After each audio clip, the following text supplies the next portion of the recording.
This is the Vic Feazell Show podcast, hosted by Vic Feazell and Jonathan Zimick, sponsored by Moroso Wood-Fired Pizzeria and Pinewood Coffee Roasters.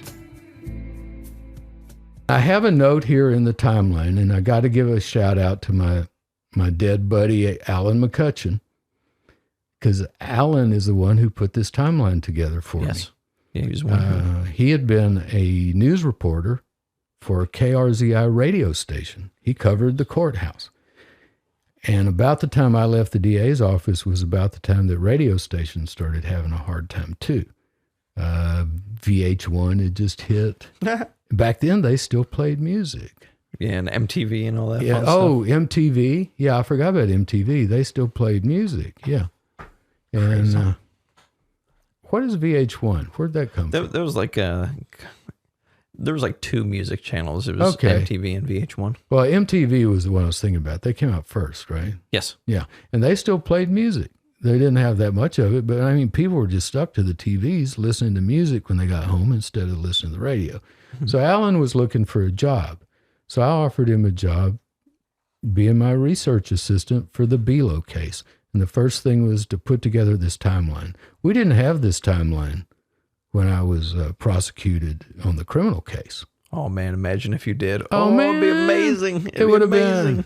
It would have been amazing. Well, there would have been no trial if you had this. There would have been no trial. But see, that's one of the injustices is that if you sue somebody for $100, you can look up their butts with a microscope. Yeah. You can get all kinds of information about them. But if you're looking at life in prison, Yeah. if you're looking at the death penalty, you get almost no discovery. Wild. Unless somebody determines that it's Brady and there's a really not a good standard on what's Brady and what's not and who gets to make the decision and how long it can be hidden and covered up. Look at Ken Anderson. Right. I mean, here's a guy who had to leave his profession, leave a district court bench in disgrace because back when he was a prosecutor, he was a win at all cost, even if it means lie. God. And that's what bothers me about law enforcement and prosecution. It should be about justice, not about win at all costs. Not, well, he may not be guilty, but I think I can win this anyway. Yeah. Where's the fairness in that? There's not the fairness. Where's the justice in that? Yep. Where's the truth, y'all? And this is to say there's some amazing prosecutors off there, amazing offices, but there are the bad apples, man, that ruin the bunch. The one bad apple ruins the barrel. It does. And that's why we have the problems we're having between our citizens and the police. Yep. And while we're up to this point, that's when I'll say again, we should legalize weed because that would get rid of so much of the violence on the street, especially between the minority population and the police departments, because they just hassle people all the time who are brown or black because they just figure, hey, let's pull them over. Oh, look, his license plate cover is a little dirty. Oh, look, that tail light is cracked. Oh, look, it might be stuff you would never even think of, It's true. Let's pull them over, and then we'll say we smell weed, and then we'll say, I want to search your car. Yep. And now there's a policeman. I've got a report on this. Maybe we'll talk about it next episode because we're thinking about going back to 2 a week. Yeah. We started with There's one just a so week. much to talk about. So much. But they've caught one policeman now. His own body camera has caught him twice planting marijuana on people when he pulls them over. Pulls it out of his pocket and tosses it in. Yeah. And his own body camera caught him doing it. Wow, man. Well, remember, we talked about this maybe a month ago or so, where there was a cop doing that, and they had to reopen so many cases of his for planting drugs. Yeah, that was down in Houston. They had to reopen like 68 cases. It's madness. Yeah. Madness. Yeah, well, this officer, I'll find the article for the next show, but I think he was from up north somewhere. But after he did it the first time, the Internal Affairs Unit found no wrongdoing. Really? Although it was right there on tape. And then he did it again. Wow. Well, now they're going to have to do something about it. And now they're going to have to go back and look at every case he did. Wow. So anyway, after Sister Clemmy met with Henry, I encouraged her to stay in Waco. Mm-hmm. She had her daughter with her. I said, we'll rent you a hotel. I'll have an investigator go out with you to Walmart, and you'll buy anything you need for the evening, toothpaste, supplies, whatever. Mm-hmm.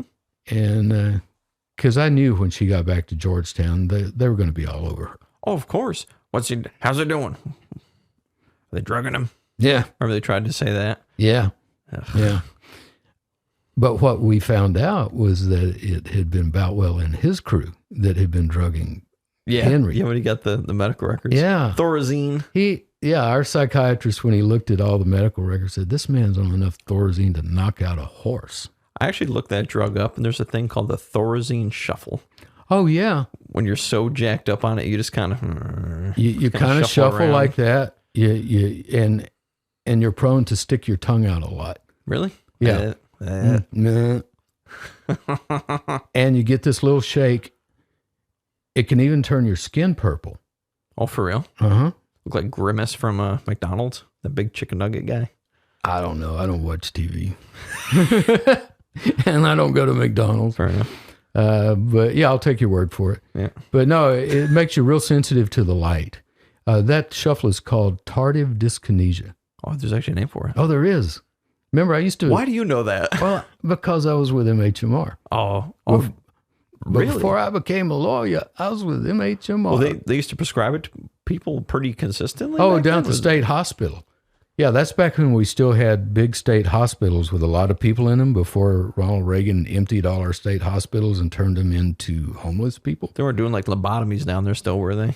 No, they weren't, but they were doing a lot of electroshock therapy back when they still had the old machines that would just knock you off the table. I did a 6-week internship down there. Yeah. And I'm telling you, it just about made me crazy just working down there for 6 weeks. Did you see Rocky Erickson down there when you were there? No, I didn't. Remember him, 13th floor elevators? I do. Poor old Rocky. Yeah. Yeah. Just an aside. Sad and interesting story. Yeah. Yeah. Good music. Cool music. Cool music. Cool music. Yeah. So that's how you know about it. So you were... Yeah, so he was on enough Thorazine to knock out a horse. So then Clemmy goes back to Georgetown, and as soon as she gets back, here it is, 7:30 p.m., Clemmy Schroeder receives a call from Jim Boutwell requesting her presence at a meeting to be held on this evening, on the evening of the 16th. Wow. April 16th, 1985. This was 5 days after we started the grand jury. We got Henry away from him on the, 12th or 13th? I think it was the 12th. 12th. All right. So this would have been 4 days after we got Henry away from him. And let me read you these names. He's requesting her presence at a meeting to be held this evening. And the meeting is with Jan Patterson. U.S. Attorney? Jan Patterson, the U.S. Attorney that investigated me or tried to frame me. Yeah.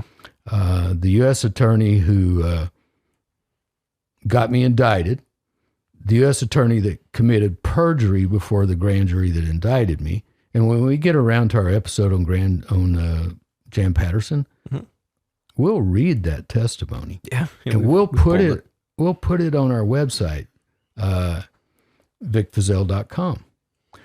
And if you want to send us some information or ask us any questions, send it to info@vicfeazell.com. Yes. Or any ideas for other episodes or people you'd like us to cover. Because we've had a couple of recommendations. Yes. For, and we're somebody made a recommendation. We're taking them up on it. We're already working on that. When it happens, we'll give you a shout out. Yes. And so I'm looking forward to that one. I really am. Mm-hmm. But anyway, send us an email. We got an email the other day. I'm going to have to get back to this guy because he thinks he and his mother were chased on I-35 by Henry Lucas sometimes in the 70s. Yeah. And if you're listening, send me another contact sheet or info or email and tell me when in the 70s that was. Yeah. Because Henry was in jail in Maryland.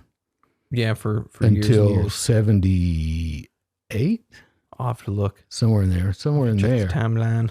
And I do think that the only time Henry was ever in and around Waco, he was in the custody of law enforcement. Right. I don't think he was ever through here by himself. No. There's not any evidence or any documentation that he was ever in Waco. Unless he got out, came down here, did some murders, chased some people, then went and locked himself back up. Yeah. Well, that brings me back to Hermine DeFore, the murder down in Louisiana that Henry confessed to. They cleared it, and then come to find out that's while he was in jail in Montague County. So ridiculous. Sheriff Conway had him then. What do you do, Sheriff Conway? Climb out the window, hitchhike to Louisiana, and then hitchhike all the way back to West Texas? No. No. So anyway, and see, this is the first time Jan Patterson's name shows up in the timeline. It's April 16th. But it's not the first time I had heard of Jan Patterson, because she showed up in Cleburne, Texas in January or February, trying to talk to me while I was prosecuting Munir Deeb on the Lake Waco triple murders.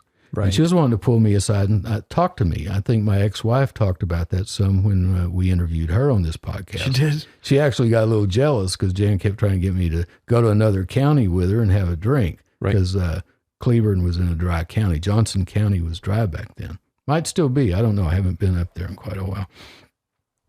But then when I refused to go with her, that's when she says to me, well, let me tell you this, stay out of that Lucas thing. And then she spun on her heels and left. Ooh.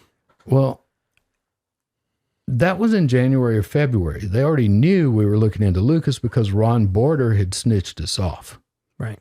Ron Border, who worked for Jim Adams, who had come to our office to help Ned Butler do a timeline on a murder case. Mm-hmm. And Ned had confided in Ron Border, and Ron Border went straight to Bobby Prince and told Bobby Prince, and then they both met with Jim Adams. Right. And so that was in December 1984 when that happened. Mm-hmm. So then in January or February, Patterson is up in Cleburne telling me to stay out of the Lucas thing. And then on April the 16th, she's in a meeting with Clemmy Schroeder, Sheriff Jim Boutwell, and all the, quote, big brass from DPS. The note says this was Clemmy's first meeting with Patterson. Clemmy also recalls that Colonel Jim Adams was present. Mm-hmm. Ooh, the big guy was there. The big guy. So they were taking this pretty seriously. Along with Captain Bob Werner and Texas Ranger Bob Prince, Ranger Clayton Smith, and Sheriff Boutwell. Clemmy's daughter, Kathy, accompanied her to Boutwell's office for the meeting. Clemmy says that the meeting lasted until way past midnight. Ooh. Well, now she got the call at 7:30, so let's say 8 o'clock. So 8 till past midnight. Although she says she and her daughter waited outside the meeting room for most of the time. They were brought in occasionally. Clemmy says that Boutwell was making negative statements about Vic Feazell, and that Boutwell and the others blamed Vic for Henry Lucas being, quote, kidnapped. Oh, wow. They were in that room. Colonel Adams, Assistant U.S. Attorney Jan Patterson, Captain Bob Werner, all these Rangers, all this big brass, and they're saying Vic Feazell, you're a kidnapper, kidnapped Henry from the jail in Georgetown. Now, I think we did talk in the last episode about how we did not kidnap Henry Lucas. Nope, you didn't. We had a bench warrant. We had a court order requested by me and the Attorney General of the state of Texas. Yeah, really? And signed by District Court Judge George Allen. Man. Delivered by McLennan County Sheriff Jack Harwell and Chief Deputy Dan Weinberg. Let me ask you something. Who has more power, the Attorney General or the head of the DPS? Or is it just a different kind of power? It's a different kind of power. That's very vague. Like which one has final say? On what? Oh, boy. On All right. what? You're right. Okay. Now, I see where you're going Jim, with this. the voter has final say Yeah. because the voter votes for the governor who appoints the head of DPS. And the voter also elects the attorney general. Right. In Texas, the attorney general is an elected position, not an appointed position. In the United States government, the president appoints the attorney general. In some states, the governor appoints the attorney general. In other states, the attorney general is elected. In Texas, the attorney general is elected. Jim Maddox was elected. Right. Jim Maddox had lawyers in his office that represented DPS. So it's hard to say who is the most powerful.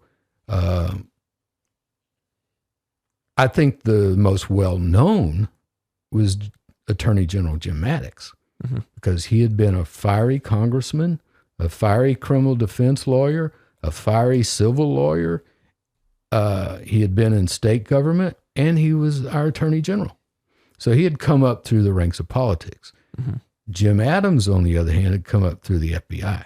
Right. Not many people who knew who Jim Adams was. I didn't even know really anything about Jim Adams. Right. This When guy I- brought down from Washington to head up DPS in Texas. Yeah, that's all we knew because we didn't have Google back then. Oh, no. Now you Google. can get on Google and you can find out about somebody. Right. Now you're not going to find out that much about Jim Adams because he's kind of like Dick Cheney. They're powerful. Their online presence gets scrubbed all the time. You know, you're not going to find anything much about them. But at least I could have Googled him and figured out who he was. Yeah. That he had been head of this committee that spied on American citizens. I mean, this agency. Yeah. That spied on American citizens. Have you any idea how many names of Americans you keep in your files all told as a result of the cumulative effect of all these surveillances and investigations? No, I don't. You don't. It's in the millions, isn't it? We have 6.5 million files. You have 6.5 million files. Yes, sir. And you know, I've mentioned before about how J. Edgar Hoover was the only man that Lyndon Johnson was afraid of. Well, when J. Edgar Hoover died, Nixon was president. Right. Nixon wanted those files, man. The I bet he secret did. files. Now, these 8 million, they're not so secret. The FBI's got them. You probably don't know they got a file on you. But these other files were on politicians that could be controlled by J. Edgar Hoover. Oh, wow. And he had instructed his personal assistant, who had been with him since he first started at the FBI, to destroy those files. And she got there the minute she got the phone call that he was dead, and she started shredding files. Wild. So we'll never know. Yeah. We'll never know how many of those files got shredded and what was in them. Wow. But that's the reason that every president was afraid of J. Edgar Hoover. Yeah. Well, every president except Nixon. And that's because Nixon, you know, people remember Nixon as a crook only because of Watergate. Watergate and that silly little checkers scandal from the 50s that didn't have much to do with anything. It's the kind of stuff that politicians today, it wouldn't even be a bump in the road for them. Nixon wasn't afraid of Hoover because Nixon had been so clean his whole life. Yeah. You know, I mean, he didn't have a bunch of money he couldn't account for. He didn't mess around on his wife. You know, there just wasn't that much bad about Nixon, except he just had zero personality. and he didn't have a good TV presence. And if he'd have let him put makeup on him during the debate with Kennedy, he might have won that. He might have won the presidency. But he wouldn't let him powder his nose because he thought that was bad. And then when he came on TV, Kennedy had let him powder his forehead and nose, and he looked calm and not sweaty. Nixon was sitting there, and his face was shining. You know how that goes. You had to do some color adjustment on my face the other day, and they didn't have color adjustment back then. It was just black and white TV back then. You know, I watched that debate. I watched the Kennedy Nixon debates. I did. And beyond the visual presence, who do you think won it? I was only 7 or 8, so it's hard for me to say. You weren't picking ponies back then? Well, I personally liked Kennedy, but everybody I knew liked Nixon. Now, this will show you how far we've come as a country in some ways. Our prejudices keep getting refined a little bit. Sure. Kennedy was Catholic. And a lot of the people that I knew back then, rural Baptist people, were not going to vote for somebody that's Catholic. Wow. And that was just it. They thought, well, if he's elected, because he would have been our first Catholic president. If he's elected, wow. Yeah, I think so. Yeah. If he's elected, the Pope will be running this country. That's what people were saying. So anyway, back to Clemmy Schroeder. Well, and back to the meeting. So I guess what I was getting at with the Maddox question was that you have a power struggle going on here to where they needed to ramp up to this in order to meet what you were bringing to the table. Right. You had you and the Attorney General and a ton of evidence, so they had to ramp up and have a meeting to try to counter you guys. We had the power of the truth on our side. Yep. We had the power of the facts. But back then, like I said, there was no internet. There was no social media. We couldn't get our message out there except in little sound bites on TV and to the newspapers. Right. And by the 16th, when they were having this meeting, that's when they were ramping up their propaganda machine. That's when they started coming after me with Ed Walsh and Adams and retired Rangers and police chiefs from all over the country. And I was always being called against law enforcement. I was even called un-American. Really? Yes. Un-American? Un-American because I was questioning the Texas Rangers. Yet they still have that opinion. You remember Netflix, The Confession Killer, Bob Prince right there on TV going, why, Vic Feazell, if he was criticizing the Rangers, then he's no better than men I've sent to prison. Feazell was stating they were looking into the unethical conduct of the task force, that we were intentionally feeding Lucas information. I think that puts him on the same level, in my view, than a lot of people I put in penitentiary for different crimes. That's why they felt so justified about trying to lock me up. Not because I had done anything wrong, but because I had dared to violate that thin blue line of silence. Yeah. You're supposed to let the police get away with it, whatever it is, whether it's planting dope on people, or whether it's or just tasing them 5 times. Tasing them to death, like our client from a few years back. Yeah. Yeah. But if I had to say, answer your question, who is the most powerful? Oh, definitely Jim Adams. Yeah. Definitely Jim Adams, because he had the power of the FBI behind him. And he was fighting guerrilla warfare style, man. Oh, man. Yeah. He was using every tactic he had learned from J. Edgar Hoover. Intimidation, disinformation, isolation. And the cloud of dread that follows along with that. The cloud of dread. And they make you live under that cloud of dread. They were really thinking that I would commit suicide or try to hightail it out of the country. I told you about Quantico running that personality thing on me. You've mentioned it. Yeah. And in case any of our listeners don't remember or you haven't heard that part, they did. They did one of those personality sketches, inventories on me.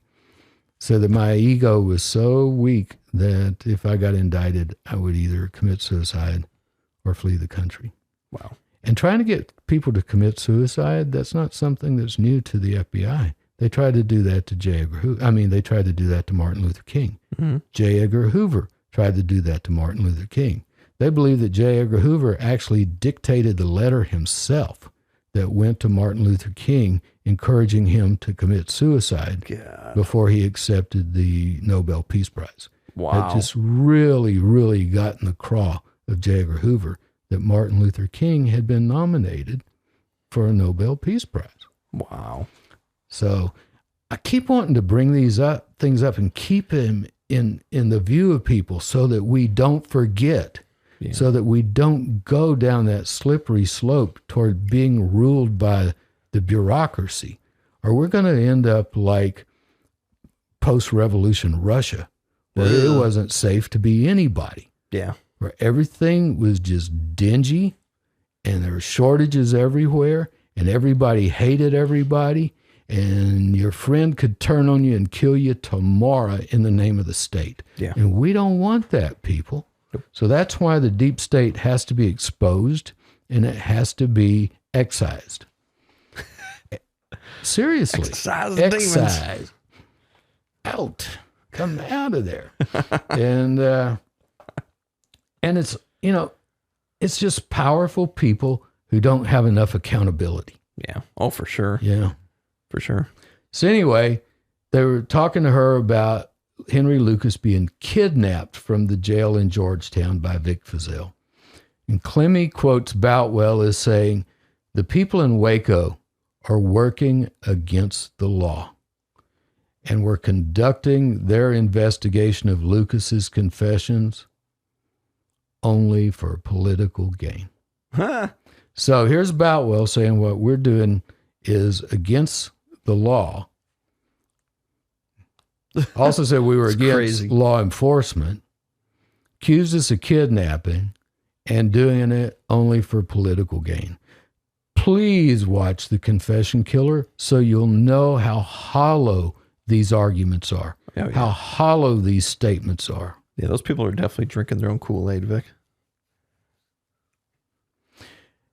And the general scenario that I just read about the big brass meeting, we had a huge hearing. It lasted a couple of days, and we filed a motion. Gary Richardson and Jeff Kearney and I worked on this thing for a long time. A motion to dismiss for reason of prosecutorial misconduct. Okay. And we had that hearing in front of James Nallen, and James Nallen pretty much decided that everything we had said was true. Okay.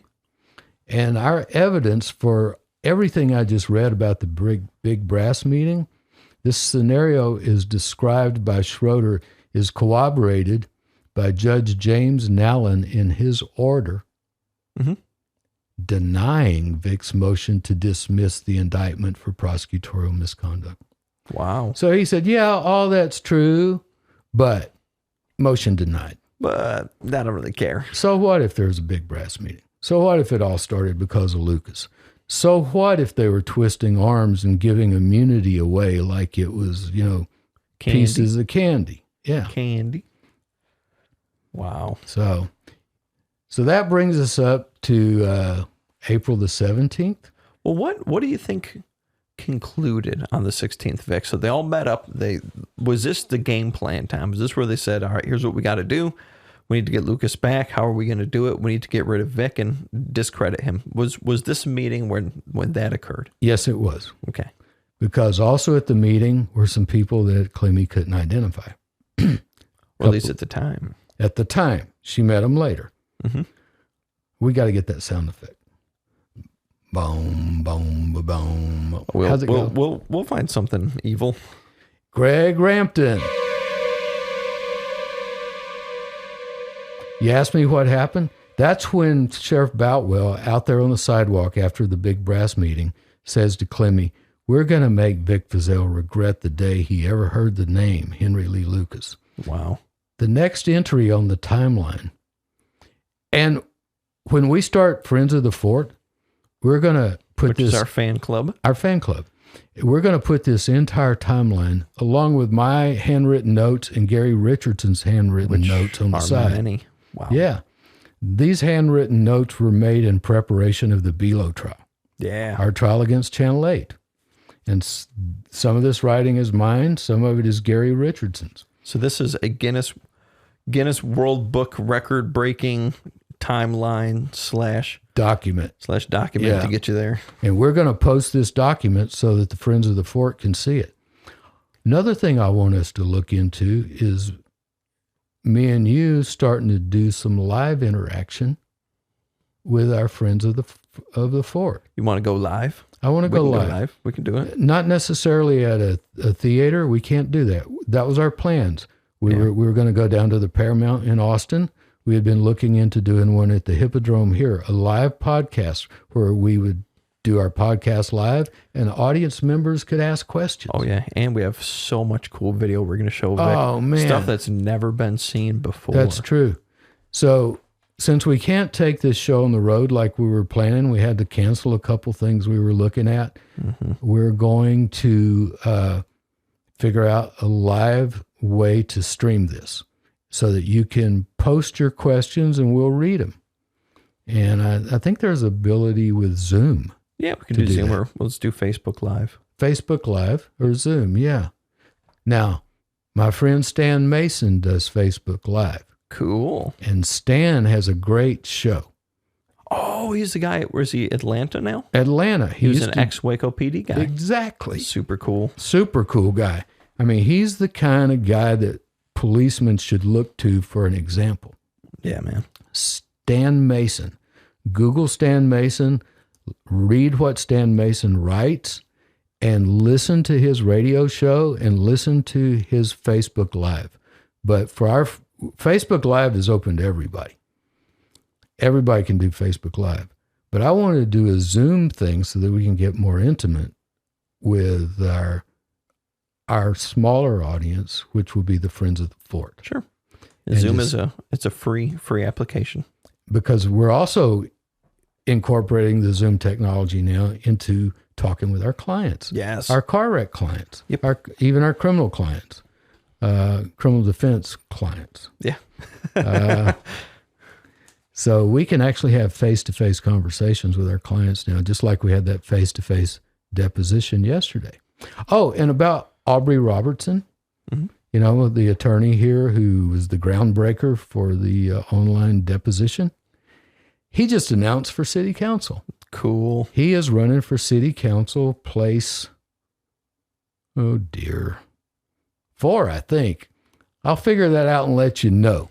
But see, if you live in Waco, he's running in the area that covers Castle Heights and goes almost out into Hewitt, almost over to Woodway. He's actually in neither of our little districts, Vic.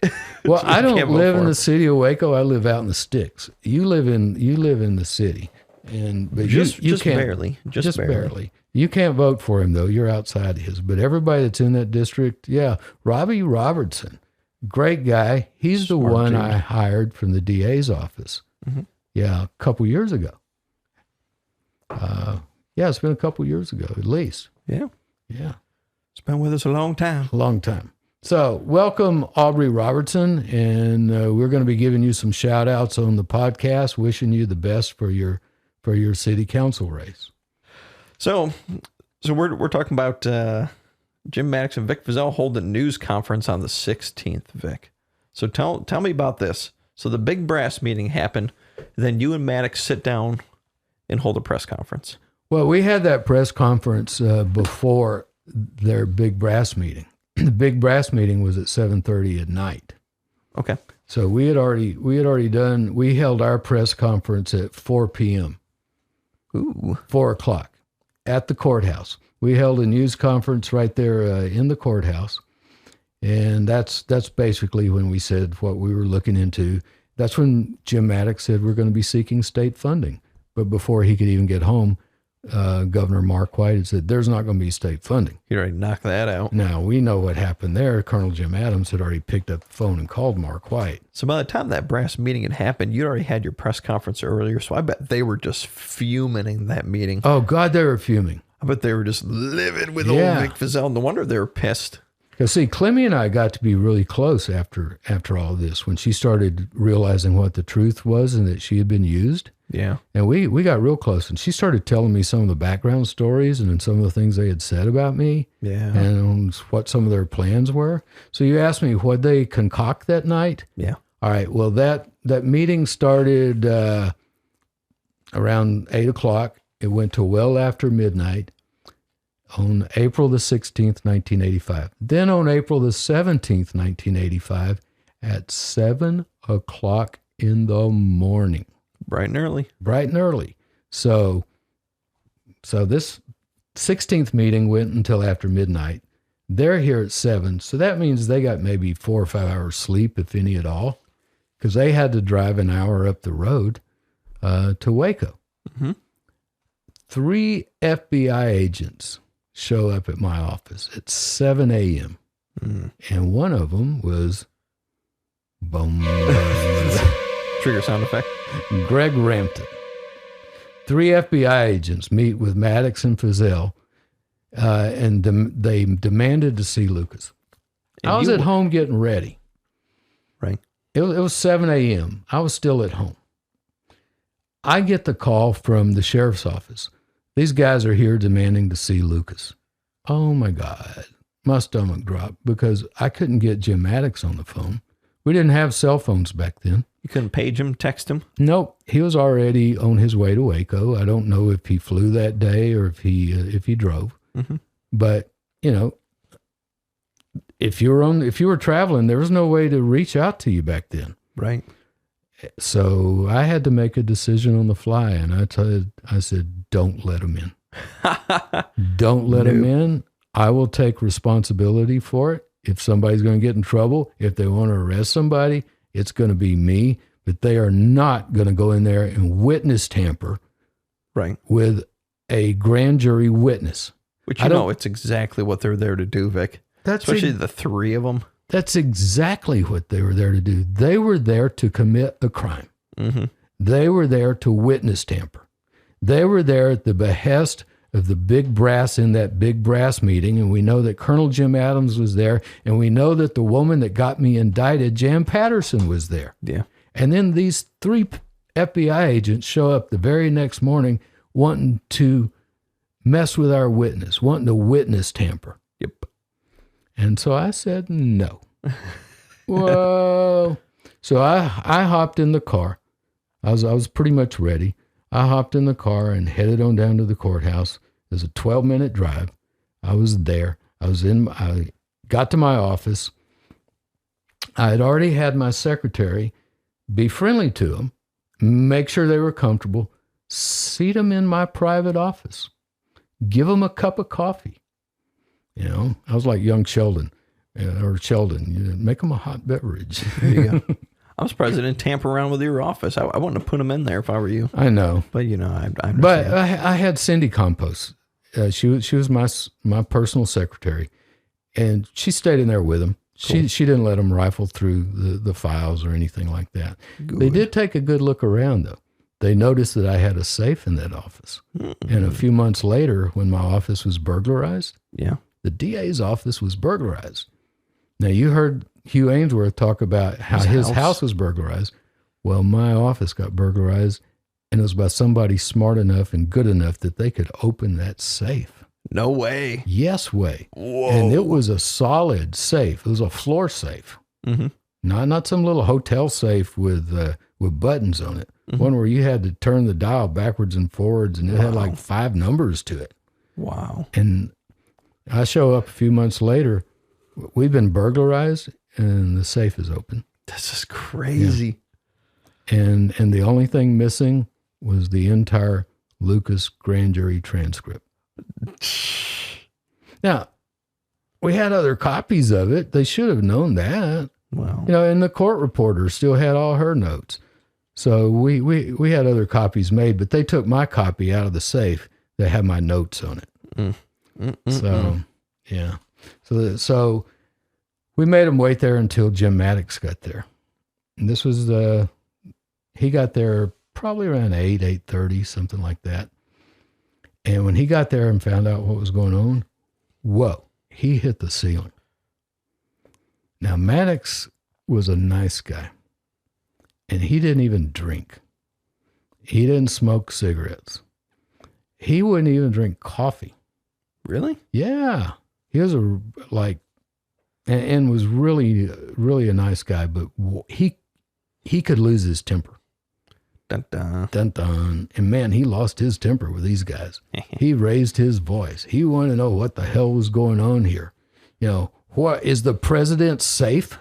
That's where I got the line from when 30 of them showed up, 15 at my house, 15 at the office to arrest me. I go, is the president safe? What's going on here? He said, I've never seen the FBI out at 7 a.m. unless somebody was threatening the president. Wow. Yeah. So we told him, Lucas is going to be our first witness this morning. Stick around, and you can talk to him as soon as he's through testifying. And you'd expect them to say, okay, right? If they just wanted to find out what was going on. Mm-hmm. Are you okay, Henry? Are these guys violating your rights, Henry? Have you been appointed a lawyer, Henry? Stuff like that. And by then, Henry had already been appointed a lawyer. Mm-hmm. Judge George Allen, as soon as he realized Henry was going to be a witness. And also, Jim Maddox and I had talked to the judge about this. As soon as Henry hit the ground in Waco, he got a lawyer appointed. Right, and that was Guy Cox. Guy Cox. You've met Guy Cox. Yeah. And if you'll watch the Confession Killer, you'll see Guy Cox on the Confession Killer because he's one of the ones that the FBI threatened. Yeah. Give us something on Vic Feazell or we're going to indict you. Jesus. Yeah. They even offered him immunity like they offered Whitney Fanning immunity, and they both turned it down. Well, no, Whitney took their immunity and then said, thanks for that immunity, but I still don't know anything on Vic Feazell. Oh, Jan Patterson got mad about that. So Feazell and Maddox refused to allow the FBI to question Lucas until he was through testifying. Mm-hmm. They left. We don't watch it then. We don't want to talk to him then. Well, then why were they wanting to talk to him? It was to get him not to testify. Right, that's exactly right, Vic. It was to get him back to Boutwell. Yep. They were right in there in the boat with Boutwell. Now, why would they be doing that? Why is the FBI helping the Williamson County Sheriff save face? Well, you know why, Vic. I know why. It's their daddy. Yeah. It's Mr. Adams. Yeah, it's Colonel Jim Adams. The FBI agents there were Greg Rampton, Tony Ball, and Al Robinson. And in defense of Tony Ball, I knew Tony Ball. Oh, Tony Ball was the only agent at that time assigned to Waco. And I think they brought Tony with him just because he was assigned to Waco. Yeah. Because Tony didn't say anything in that meeting, and he just kind of sat and looked at the floor the whole time. Ooh. It was Greg Rampton that did all the talking. Now, Al Robinson, I don't know him, and I don't know if I've ever seen that name again since then. I don't think he was at my arrest. If he was, it wasn't a prominent name. Yeah. So Greg Rampton, Tony Ball, and Al Robinson. And the agents were looking, they told Maddox that they were looking into allegations of civil rights violations against Henry Lucas. That me and Maddox were violating Henry's civil rights. Yeah, by treating him fairly, getting him off of drugs, and giving him a lawyer. And getting him a lawyer. Oh, me. Oh, me. What a web we weave when we practice to deceive. Thank you for listening to the Vic Feazell Show podcast. We're a primary source podcast. We talk about people we've known, things we've experienced. We're a primary source podcast. For more information, visit vicfeazell.com. Leave us a comment or a review.